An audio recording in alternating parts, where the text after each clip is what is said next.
Hi everyone, welcome to World Affairs in Context. Before we begin, please take a second to follow the podcast on alternative media channels. They are linked in the description below. For several years now, the mainstream media continues to try to sell this narrative that the entire world supports the US-led policy to turn the Russian Federation into a pariah state. Of course, we all have our own opinions, but I'm here to share the numbers and the facts.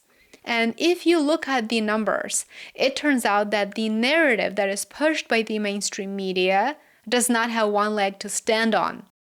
As the annual BRICS summit is kicking off in Kazan, a group of state leaders is expected to attend the conference. Their primary focus is South-South economic cooperation that will facilitate the expansion of trade ties, that will facilitate infrastructure growth, as well as cooperation in other key areas such as energy, security, and AI, as was discussed during the security conference that took place in St. Petersburg several weeks ago. I wrote about that over on my Substack in greater detail. Here's the list of the high-profile attendees. We've got Xi Jinping, Narendra Modi, Lula da Silva was expected to attend, but he received an injury based on the recent reports, and he is not going to be in attendance. Cyril Ramaphosa, Masoud Pezeshkian are among the presidents of member states who are expected to be in attendance.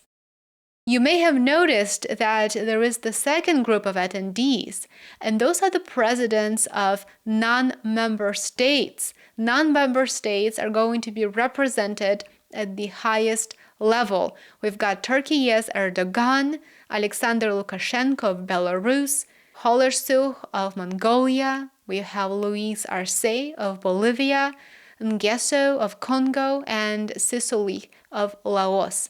So quite an impressive guest list, if you ask me.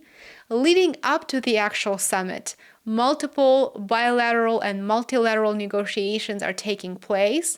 In particular, I would like to focus on the UAE-Russia relations because the UAE is an important actor in the Middle East, and I'm also focusing on this specifically because the UAE is Russia's leading investor and leading trade partner in the Middle East. So this is very, very important. From the perspective of BRICS growth, this partnership should not be overlooked. Additionally, the UAE historic relationship with the West has undergone substantial shifts in recent years as the multipolar world is becoming a new reality, if you will.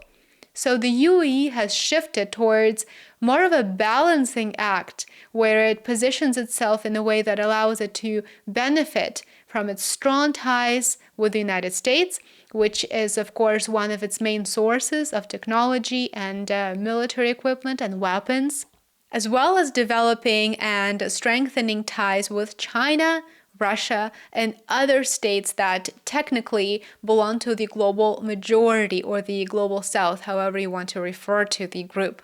Leading up to the annual summit, the president of Russia as well as the president of the UAE had an important informal meeting ahead of the official talks later in the week. Reportedly, bilateral trade between Russia and the UAE tripled. It didn't just double, it tripled during the last 3 years. Now, I think that this is true for other states that have significantly increased their partnership with Russia as the global centers of power clearly shifted and are shifting.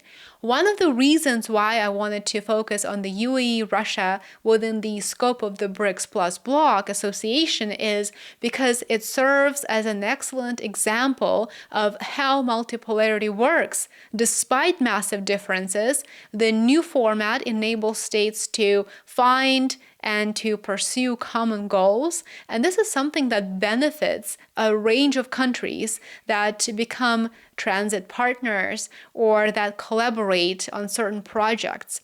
I think that we're witnessing this creation of a completely new economic and financial architecture that has such an absolutely immense potential moving forward. So let me share some numbers with you. Between the UAE and Russia, it is not just trade that increased over the past several years. Bilateral investments between Russia and the UAE have reached $7 billion. Total trade between the two countries amounted to $11.4 billion last year. This is according to the UAE Ministry of Industry and Advanced Technology. The UAE investment in Russia's non-oil sector increased by 103% from 2022 to 2023, and overall trade increased by 67.7% during that time.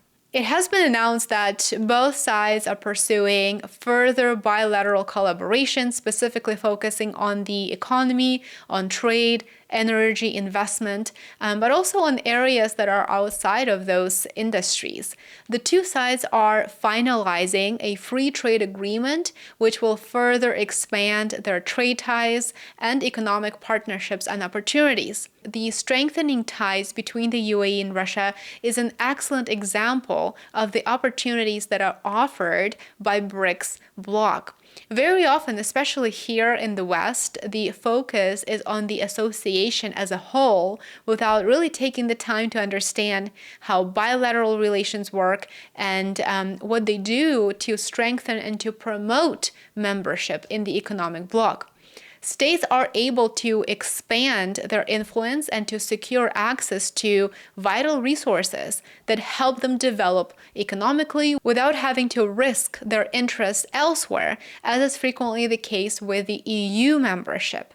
Previously, Turkey and Serbia indicated that they are growing increasingly frustrated with the European Union that is making unreasonable demands, and so that is precisely why they're interested in joining BRICS Plus. I believe that it is fair to expect other states to follow suit as well. At this time, BRICS nations account for more than 42% of the global population. Nearly 38% of global GDP is attributable to them. As the bloc expands in the future, its focus on South-South economic cooperation will become its key strength. I will post more updates on the summit as it progresses over on my Substack as well as on my Rumble and my YouTube channels. Be sure to follow worldaffairs.incontext.com where you will find more content. Stay tuned if you're interested. Thank you for watching. Remember to show your support, like, subscribe, and share. It does go a long way. It means a lot. And enjoy the rest of your day. I will see you back here tomorrow. Bye for now.